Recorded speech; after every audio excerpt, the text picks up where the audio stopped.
What do you do when a light bulb in your house burns out? Do you replace it right away? This simple problem offers a glimpse into the world of reactive maintenance. Let's try to simplify things so it's easy to understand.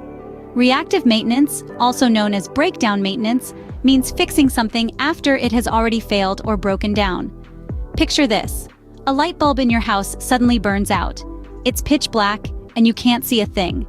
The only option is to go get a new light bulb and replace the old one. That is what reactive maintenance is. It's like waiting for a dam to burst before fixing the crack. It's addressing the problem only after it's already occurred.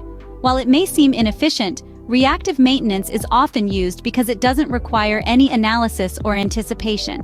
It's all about responding to the situation as it occurs, just like replacing that burnt-out light bulb. Reactive maintenance isn't always the bad guy, though. You can think of it like changing the batteries in your remote control after the batteries die. It wouldn't make sense to replace them while they're still working, would it? Sometimes waiting for a breakdown to occur before taking action can be a sensible and cost-effective approach. On the other hand, it's important to think of the potential problems this can cause. Imagine you are a chef in a busy kitchen in a popular restaurant. If the oven breaks down during dinner service, it's not just an inconvenience. It's a disaster.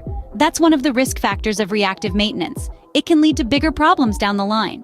Let's review what we've learned so far about reactive maintenance. Just like the name suggests, it's a strategy that waits for failure before taking action. It's like replacing a burnt-out light bulb or changing dead batteries. It doesn't require you to predict when the light bulb will go out or when the batteries die. Since we can just replace the light bulb and the batteries with new ones, it makes maintenance straightforward. Reactive maintenance is an important part of any maintenance strategy, but like any tool, it must be used wisely. So next time a light bulb goes out, or the batteries in the remote aren't working, remember, you're not just fixing a minor inconvenience, you're participating in the world of reactive maintenance. Can you think of a situation where a reactive maintenance approach might cause problems? What about a scenario where it's the best strategy? Brainstorm your ideas and leave them in the comments.